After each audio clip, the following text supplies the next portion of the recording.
ओसोप coding के channel पर आपका हार्दिक स्वागत है दोस्तों। आज हम बात कर रहे हैं फंक्शन से जुड़ी हुई बहुत इंपॉर्टेंट एक टर्म की। दोस्तों हम आज बात करेंगे रिकर्शन के बारे में। तो रिकर्शन का नाम आपने सुना होगा। कई स्टूडेंट्स के मन में जितना फियर हम पॉइंटर्स को लेके रखते हैं कई बार, उतना ही कॉम्प्लेक्स टॉपिक रिकर्शन को भी कई बार माना जाता है। रिकर्शन पढ़ने का, समझने का या उसको इम्प्लीमेंट करना क्यों बहुत ज़्यादा ज़रूरी, ये भी हम टाइमली बात करेंगे सारी। हमें ये समझना है कि रिकर्शन हमारे करियर के लिए बहुत इंपॉर्टेंट टॉपिक है। इम्पॉर्टेंट इसलिए दोस्तों कि हमने कॉम्पिटिटिव कोडिंग या डीएसए के बारे में जितना सुना है कि जब हम कोई ड्रीम आईटी एमएनसी को टारगेट करते हैं, उसकी प्रिपरेशन करते हैं, तो वहाँ पर रिकर्शन एक बड़ा इंपॉर्टेंट रोल प्ले करता है। कई पॉपुलर एल्गोरिथम्स को अगर आप नोटिस करेंगे तो जिनके सोल्यूशन जो है वो रिकर्शन के थ्रू लिखे हुए हैं, या कई कॉम्प्लेक्स प्रॉब्लम्स को जब आप सिंप्लीफाई करते हो, सॉल्व करने जाते हो, तो रिकर्शन एक बड़े हथियार के रूप में आपकी सपोर्ट करता है, आपको हेल्प करता है यहाँ पर। तो ये बड़ा एक यूनिक, बड़ा इंपॉर्टेंट टॉपिक है। कॉन्सेप्चुअली इसका फंडामेंटल को सब कुछ हम आज डिस्कस करेंगे। और यही टॉपिक आप जब सी से C++ में जा रहे हो तो भी सेम कॉन्सेप्ट इम्प्लीमेंट करेगी CPP। जावा में जाएंगे आप, पाइथन में जाएंगे, जिस किसी प्रोग्रामिंग लैंग्वेज में आप काम करेंगे, फंक्शन के साथ कॉम्बिनेशन में आपको रिकर्शन 100% मिलेगा। तो दोस्तों देखते हैं, समझते हैं आज ये टॉपिक कितना इम्पॉर्टेंट है। इसका फंडामेंटल पहले हम समझने की कोशिश करते हैं।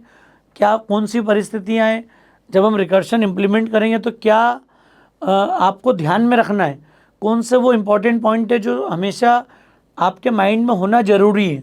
वो सब कुछ हम आज डिस्कस करेंगे इस लेक्चर में, और फिर कुछ प्रोग्रामिंग प्रॉब्लम्स को सॉल्व करने की कोशिश करेंगे। नॉर्मल केस में जितने भी इटरेटिव बेस्ड प्रॉब्लम्स हैं, जो इनको हमने लूप से और फंक्शन के थ्रू पहले इम्प्लीमेंट किया है, उनको भी हम कोशिश करेंगे कि रिकर्शन को समझने के लिए उन प्रॉब्लम्स को भी हम सॉल्व कर सकते हैं। किसी लैंग्वेज को समझना है तो शुरुआत वो छोटी छोटी प्रॉब्लम के साथ करना पड़ेगी। सारे इटरेटिव प्रॉब्लम्स को या इटरेटिव सॉल्यूशंस को हम लोग कहीं ना कहीं रिकर्शन से इम्प्लीमेंट कर सकते हैं, वो भी हम देखेंगे टाइमली, स्टेप बाय स्टेप। तो दोस्तों रिकर्शन टर्म का मीनिंग क्या है, मैं इसके मीनिंग के पहले एक डेफिनेशन आपको बताना चाहता हूँ।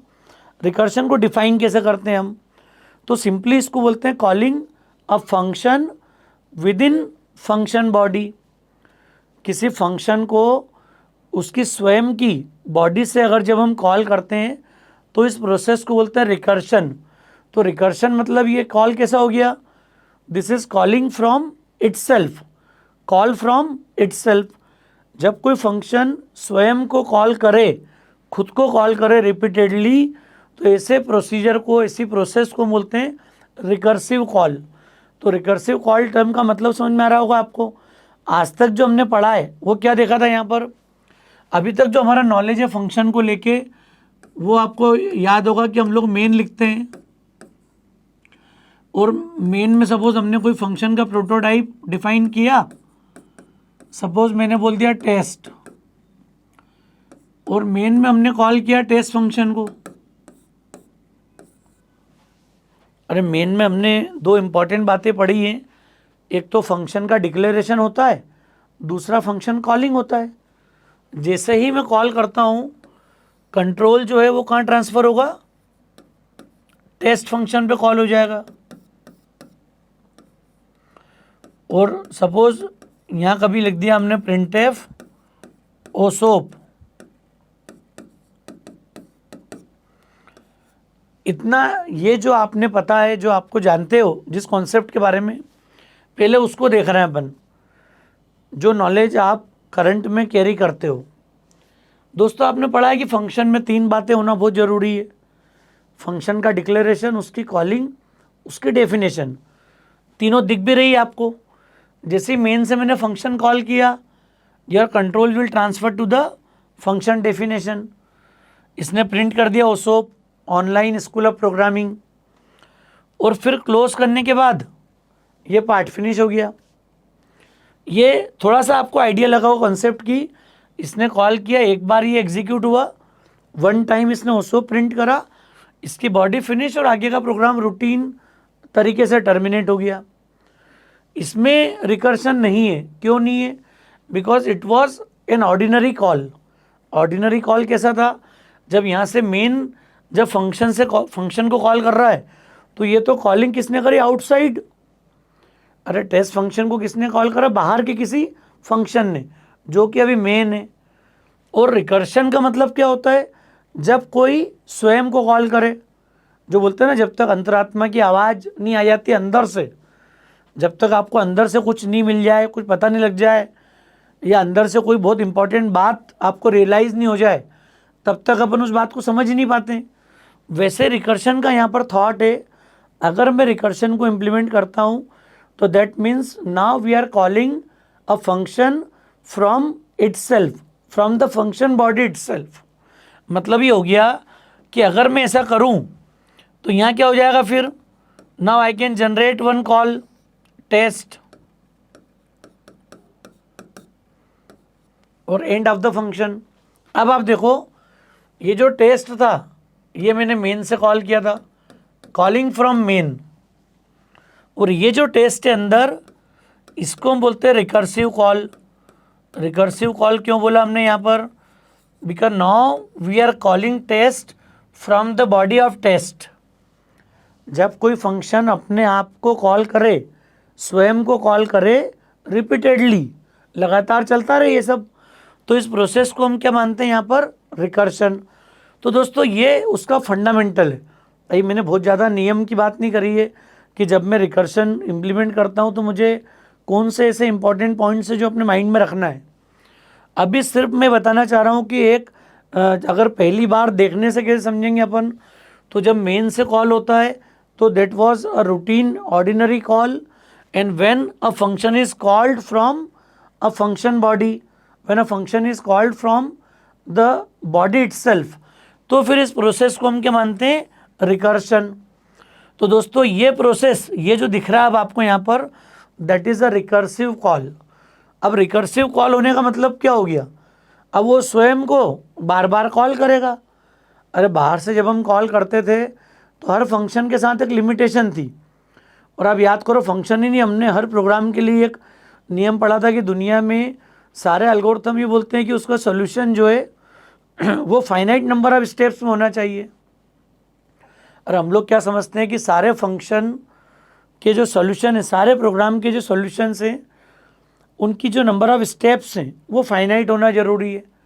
मतलब किसी प्रोसेस को आपको इनफाइनाइट टाइम्स एग्जीक्यूट नहीं करना है, कहीं ना कहीं वो रुकना ज़रूरी है। 50 बार के बाद रुक जाए, 100 बार के बाद रुक जाए, 1000, 10,000, 1,00,000 तक चले, वो उतने राउंड रिपीट करे और फिर स्टॉप हो जाए। मतलब कहीं ना कहीं वो पॉइंट आना ज़रूरी है जहाँ पर आपकी प्रोसेस टर्मिनेट हो। तो आपको समझ में आ रही होगी ये बात मैं क्या बोलना चाह रहा हूँ यहाँ पर। रिकर्शन जब मैं इम्प्लीमेंट करूँगा तो यहाँ पे अभी क्या हो रहा है, अगर मैं इसको चलाऊँ इस समय, तो ये टेस्ट कॉल करेगा, कंट्रोल फिर टेस्ट की बॉडी में आ गया, अगेन इट विल प्रिंट ओसोप, then it will call test, फिर ओसोप, फिर test, and it will go for infinite times. मतलब यहाँ पर जो तकलीफ आपको समझ में आ रही है, अगर मैं रिकर्शन इम्प्लीमेंट कर रहा हूँ, रिकर्सिव कॉल जनरेट कर रहा हूँ, तो फिर आपको प्रोसेस को कहीं ना कहीं डिफाइन करना पड़ेगा, उसको फाइनाइट नंबर ऑफ स्टेप्स के बाद स्टॉप करना पड़ेगा। तो रिकर्शन की पहली कंडीशन तो समझ में आ गई आपको कि फंक्शन स्वयं को कॉल करे, खुद को कॉल करे, लेकिन कैसे कॉल करे? कंडीशनल। कोई कंडीशन, कोई क्राइटेरिया उसको कैरी करना पड़ेगा यहाँ पर। अगर वो कंडीशन क्राइटेरिया होगा तो ही रिकर्शन सक्सेसफुल होगा, तभी रिकर्शन मीनिंगफुल होगा, तब जाके हम इसको डे टू डे लाइफ में डिफरेंट प्रॉब्लम्स को सॉल्व करने में यूज़ कर पाएंगे यहाँ पर। तो दोस्तों मुझे लगता है थोड़ा सा आपको क्लैरिटी आई होगी कॉन्सेप्ट को लेके कि रिकर्शन मतलब जब कोई फंक्शन स्वयं को कॉल करे, लेकिन कितनी बार करे? 10 बार, 20 बार, 50 बार, 5,000 बार। इसकी डेफिनेशन ये होगी कि that calling must be controlled by some condition. अगर मेरे पास कोई क्राइटेरिया, कोई कंडीशन होगी तो ही मैं उस रिपीटिशन को, उस रिकर्सिव कॉल को कंट्रोल कर पाऊंगा। तो दुनिया की हर प्रॉब्लम के साथ में ये रूल है दोस्तों। कि जब आप कोई ऑर्डिनरी सॉल्यूशन भी डेवलप करने जाते हो तो आपको उसको फाइनाइट नंबर ऑफ स्टेप के बाद रोकना पड़ता है। तो यहाँ पर भी रिकर्शन कभी खुला नहीं होगा।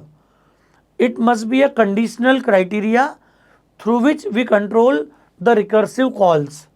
बिना कंडीशन के, बिना क्राइटेरिया के हम रिकर्सिव कॉल मेंटेन नहीं करेंगे। क्लियर है दोस्तों? बात थोड़ी समझ में आ रही होगी आपको कि किन सिचुएशन में हम रिकर्शन को मानते हैं, समझते हैं। अब इसके साथ में मेमोरी का बड़ा इंपॉर्टेंट फंडा है। मेमोरी का फंडा क्या है? अगर कहीं पर दो वेरिएबल होंगे किसी फंक्शन में और मैं बार बार कॉल करूँगा रिपीटेडली, तो चूंकि यहाँ पर अगर स्टैक में मेमोरी बार बार क्रिएट होगी, हमने याद करो आप पहले के लेक्चर्स में बात की है कि अगर मैं फंक्शन कॉल करता हूँ तो हर फंक्शन कॉल इंटरनली एक डेटा स्ट्रक्चर यूज़ करता है जिसे हम कहते हैं स्टैक। स्टैक डेटा स्ट्रक्चर मतलब क्या हो गया? एक स्पेशल डेटा स्ट्रक्चर जो last in first out type से डेटा को हैंडल करता है। Last in first out type से मतलब क्या हो गया कि आप जैसा एलिमेंट रख रहे हो, इंसर्ट कर रहे हो, पुश कर रहे हो, उसके अपोजिट ऑर्डर में एलिमेंट डिलीट होंगे, उसके अपोजिट ऑर्डर में एलिमेंट ट्रेवर्स होंगे, प्रोसेस होंगे।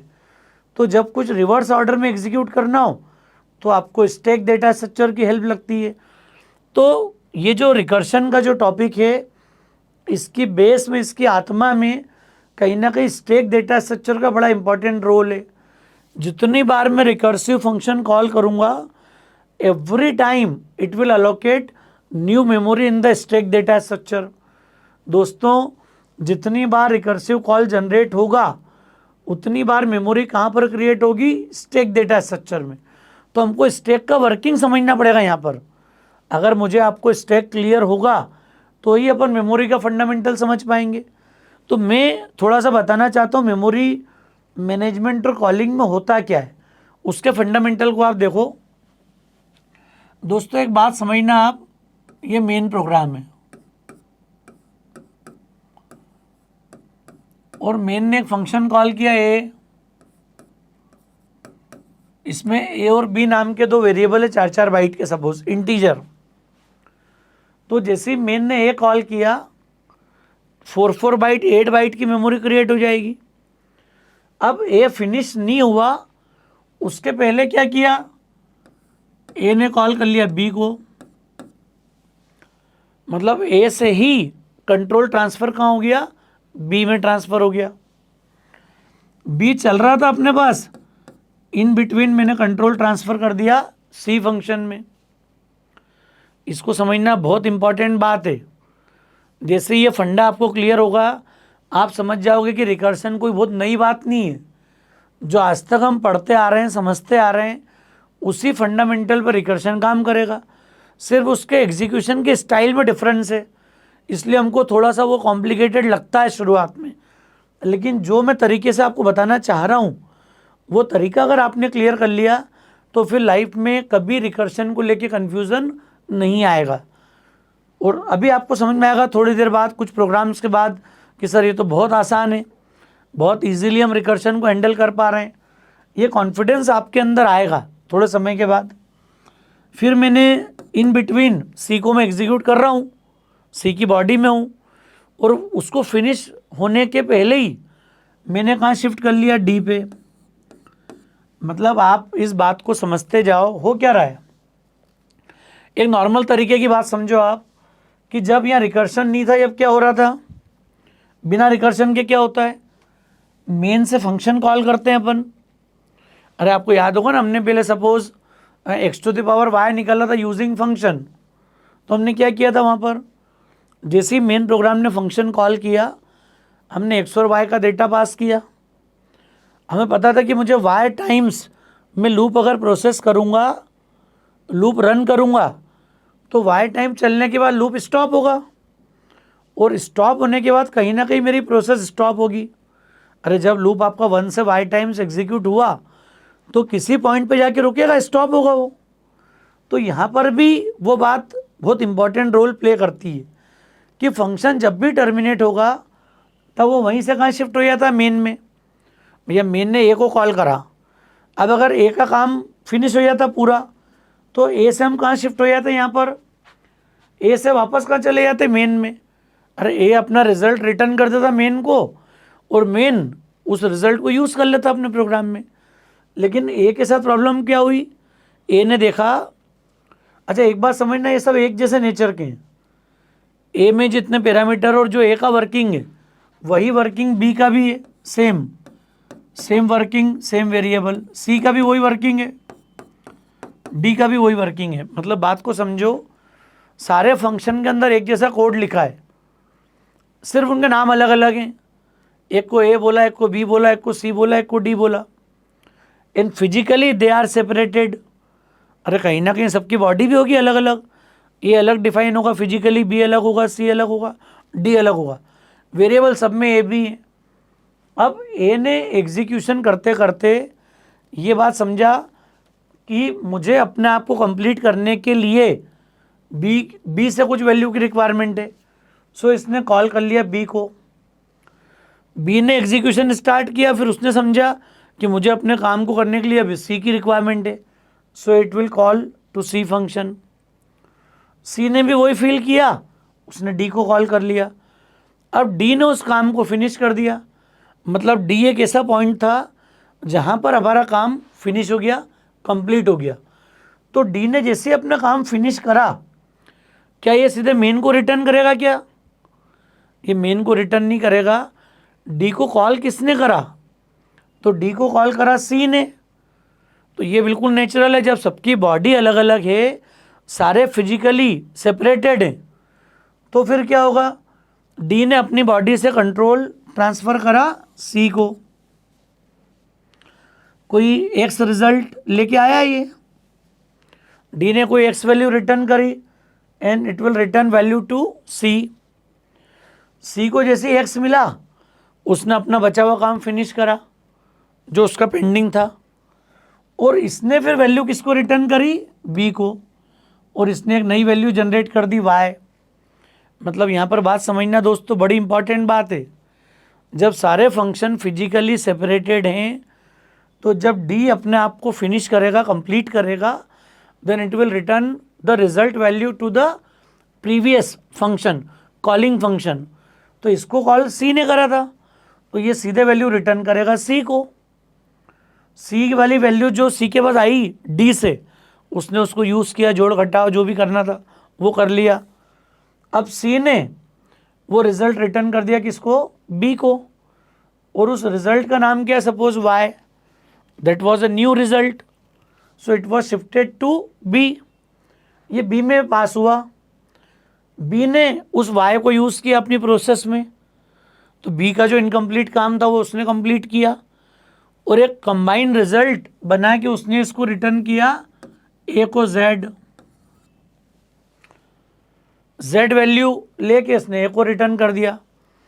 अब ए को जो भी इनकम्प्लीटनेस थी उसकी, जो उसको रिक्वायर्ड था, वो मिल गया बी से। ए ने उस जेड का यूज़ करा अपनी प्रोसेस में, और फाइनली मेन को एक वैल्यू रिटर्न कर दी डब्ल्यू। मतलब आपको समझ में आ रहा है क्या बोलना चाह रहा हूँ मैं? आपने जिस ऑर्डर में कॉल किए थे फंक्शन को, उसके ठीक रिवर्स ऑर्डर में ये रिजल्ट रिटर्न करते जा रहा है। मतलब ए ने बी को कॉल किया, बी ने सी को, सी ने डी को। तो डी ने पहले रिजल्ट रिटर्न किया सी को, सी ने रिटर्न किया बी को, बी ने ए को, ए ने एम को। ये वो सामान्य बात है जब आप इन चार फंक्शन को ए बी सी डी को, सपोज एडिशन का बना लो, 2 नंबर में एडिशन का प्रोग्राम है, और चारों की डेफिनेशन अलग अलग लिख दो। आप खुद समझोगे देख के कि अगर मैं मल्टीपल फंक्शंस को एक के बाद एक बना रहा हूँ और जो कि फिजिकली सेपरेटेड है, तो फिर कॉलिंग और रिवर्स का ऑर्डर दिखेगा आपको चलता हुआ सब कुछ पूरा। ये जो मैंने आपको तरीका बताया है ना दोस्तों, अब आप इमेजिन करो कि ये A B C D 4 function नहीं है, ये एक ही फंक्शन है। जब एक ही फंक्शन होगा तो अब समझो आप इधर मेन ने किसको कॉल करा, ए को, उसकी वैल्यू वही A B, same A B. अब मैंने ए से बी को कॉल नहीं करा है, ए ने अपने आप को कॉल करा, फिर ए बी की मेमोरी क्रिएट हो गई। मतलब वो जो पुराना वाला ए है उसकी मेमोरी अलग, उसके ए बी अलग, और नया वाला जो ए आ गया उसके ए और बी ने नई मेमोरी क्रिएट हो ली। मतलब जितनी बार मैं फंक्शन कॉल करता हूँ उतनी बार नई मेमोरी क्रिएट होती है, और नई मेमोरी क्रिएट होती भले ही उनका नाम ए और बी सेम है, बट इन सबके मेमोरी एड्रेसेस अलग अलग होंगे। हर बार वो नई मेमोरी क्रिएट करेगा, और यही रिकर्सिव कॉल का फंडामेंटल है। ये जो मैंने यहाँ किया अभी आपको समझाया था, same procedure now we are applying on recursion. Main ने ए को कॉल करा, ए ने फिर ए को कॉल करा। मतलब सेल्फ डिफाइंड मोड जो होता है कि जब कोई प्रॉब्लम स्वयं को डिफाइन करे, स्वयं से उसका सॉल्यूशन मिले आपको, तो ए ने ए को कॉल करा, फिर इस ए ने नए वाले ए को कॉल कर लिया, अगेन ए बी की मेमोरी आ गई, फिर इस ए ने नए ए को कॉल कर लिया। समझ में आ रही बात? थोड़ा सा कॉन्सेप्ट समझ में आ रहा है क्या बोलना चाह रहा हूँ मैं? जैसा मैंने ए बी सी डी की मेमोरी मैनेजमेंट और रिटर्न का जो कॉन्सेप्ट समझा था, वो एज इट इज़ अप्लाई होगा कहाँ पर? रिकर्शन में। मतलब रिकर्शन को नई बात नहीं है, हम बिना रीज़न के कन्फ्यूज़न में, बिना उसको समझे हम समझ रहे हैं कि बहुत डिफ़िकल्ट टॉपिक है। आप बात को समझो, जब मैंने बिना रिकर्शन के कोई बात आपके सामने एक्सप्लेन करी है, लगभग यही नेचर, यही इसका way of execution we will follow in case of recursion. कैसे फॉलो होगा समझो इसको आप। ए लिखा, फिर ए ने ए को कॉल किया, ए ने ए को कॉल किया, अब ये अंदर से अपने आप से ए अपने आप को कॉल कर रहा है, and these are the recursive calls. जब रिकर्सिव कॉल होगा every time it will allocate new memory, means this A and B will be allocated their memory on new locations. ये पुरानी मेमोरी नहीं, पुराने ए बी अलग हैं, वो तो फंक्शन ही अलग है पूरा। ये नया फंक्शन है, उसकी नई मेमोरी है। फिर तीसरी बार नया ए, नई मेमोरी, चौथी बार नया ए, नई मेमोरी। अगर ये बात हमारे दिमाग में बैठ जाएगी तो फिर हम रिकर्शन को बड़े आसानी समझना शुरू कर देंगे। अब दोस्तों समझो, ये आखिरी वाला जो रिकर्शन है इसने टास्क को फिनिश कर दिया। कोई क्राइटेरिया, कोई कंडीशन आ गई जिसके बेसिस पर हम जज कर पा रहे हैं कि ना अब इसके बाद हमें इसको रिपीटेड यूज़ नहीं करना है। कोई ऐसा पॉइंट होगा जहाँ जाके वो स्टॉप होगा। ये 4 के बजाय 8 भी हो सकता था, अभी 10 राउंड भी हो सकते थे। तो जहाँ से भी ये रिटर्न होगा it will return it's value with the x. Same तरीका लास्ट वाला जो है, ये जिसने इसको कॉल किया ये उस वाले ए को रिटर्न करेगा वैल्यू। ये ए प्रोसेस करेगा, एक वाई वैल्यू रिटर्न कर देगा इसके पहले वाले ए को, फिर ये उसके पहले वाले ए को जेड रिटर्न कर देगा, और ये ए मेन को रिटर्न कर देगा डब्ल्यू। मतलब बात समझ में आ रही दोस्तों क्या बोलना चाह रहा हूँ मैं यहाँ पर? बहुत सिंपल सा कॉन्सेप्ट है। पहले फ्लो समझ लें, कॉन्सेप्ट समझ लें, तब जाके अपन रिकर्शन को जज कर पाएंगे, समझ पाएंगे, और देखेंगे कि बहुत आसानी से हम लोग रिकर्शन को इम्प्लीमेंट कर पा रहे हैं यहाँ पर। तो दोस्तों जितनी बार ये क्रिएट होगा ना, ये कॉल होगा, उतनी बार ए और बी जो क्रिएट हो रहे हैं they are creating their stack. ये स्टेक के अंदर मेमोरी आ रही है लगातार। मतलब जब जब मैं ये कॉल करूँगा तब तब मेमोरी स्टेक में क्रिएट होती जाएगी। मतलब ए बी की मेमोरी आई, फिर ए बी की मेमोरी आई, फिर ए बी की मेमोरी आई, चलता रहेगा ये स्टेक। स्टेक मतलब प्योर हिंदी में हम इसे कहते हैं थप्पी, एक के ऊपर एक। घरों में नहीं बोलते थप्पी बना दो, जैसे गेहूं की बोरियां आती है तो बोलो उसकी थप्पियां बना दो, एक के ऊपर एक 4-5 बोरियां रख दी। बॉक्स एक के ऊपर एक रख दिए, बुक्स का स्टेक बना लिया 1 बाय 1। तो दोस्तों ये है क्या टर्म? स्टेक बनाना मतलब जिसको प्योर हिंदी में हम बोलते हैं थप्पी। समझ में आ गया आपको? देसी भाषा में आपने सुना होगा कई लोगों ने, घरों में हमारी बोलचाल की भाषा है कि इसको थप्पी बना के रख दो, तुरंत अपन समझ जाते हैं कि उसका स्टेक बनाना है एक के ऊपर एक। क्लियर? तो ये घर में रोटी का डिब्बा आपने देखा होगा बहुत कॉमन प्रैक्टिस में, जो रोटी सबसे पहले बनती है वो सबसे नीचे जाती है, फिर जो सेकंड बनेगी वो उसके ऊपर, फिर थर्ड बनेगी वो उसके ऊपर, ऐसा स्टैक बनते जाता है आपको रोटी के डिब्बे के अंदर, ब्रेड्स का, रोटी का। तो ये सब इसके एग्जाम्पल्स हैं। तो दोस्तों यहाँ पर ये बात आपको क्लियर होना ज़रूरी है, ये जो स्टैक है, ये ABCD वाला जो कॉल जनरेट हो रहा है तो भी मेमोरी क्रिएट हो रही है सेम। जब ये रिकर्सिव कॉल जनरेट हो रहा है तो भी उसी ऑर्डर मेमोरी क्रिएट हो रही है। मतलब मेमोरी क्रिएट होने का जो ऑर्डर है वो 100% स्टैक बेस्ड है, चाहे मैं रिकर्शन इम्प्लीमेंट करूं या नॉर्मल कॉल करूं। In every case we will use stack data structure to manage different function calls. Suppose मैं ऑर्डिनरी फंक्शन कॉल करूंगा तो भी स्टैक के अंदर मेमोरी क्रिएट होगी, मैं अगर रिकर्सिव कॉल करूंगा तो भी स्टैक के अंदर मेमोरी क्रिएट होगी। समझ में आ रहा है दोस्तों?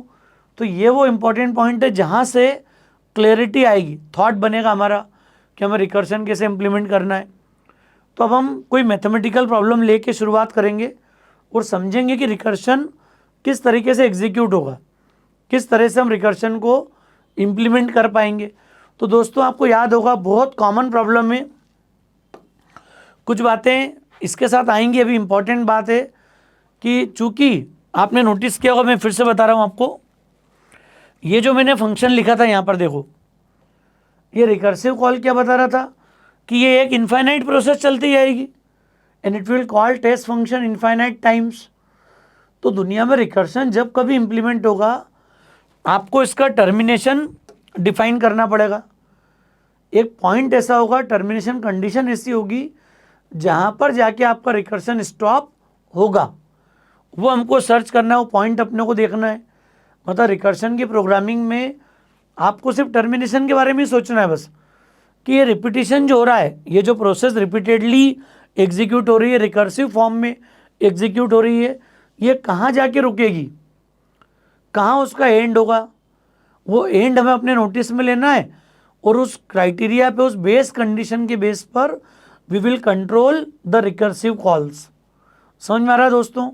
तो उम्मीद है दोस्तों आपको कॉन्सेप्ट समझ में आया होगा, प्रोग्राम का डाउट समझ में आया होगा। जो रूटीन हमारा पैटर्न है कि पहले कॉन्सेप्ट डिसाइड करना, फिर उसके बेस पर फ्लो चार्ट डिज़ाइन करना और फिर फाइनली प्रोग्राम लिखना, यही स्ट्रेटेजी हमको लगभग शुरुआत की प्रोग्रामिंग फाउंडेशन में हर जगह अप्लाई करना है। मुझे उम्मीद है जिन फ्रेंड्स को कॉन्सेप्ट ठीक लगा हो, तो रिक्वेस्ट है प्लीज़ अपने फ्रेंड्स के बीच में इसको शेयर जरूर कीजिएगा। जिन्होंने चैनल को सब्सक्राइब नहीं किया है उनसे रिक्वेस्ट है प्लीज़ आप इसको सब्सक्राइब करें, बेल आइकॉन को जरूर प्रेस करें, जिससे आप ओसोप कोडिंग के सारे लेटेस्ट अपडेट्स के लिए नोटिफाइड रहें। थैंक यू दोस्तों।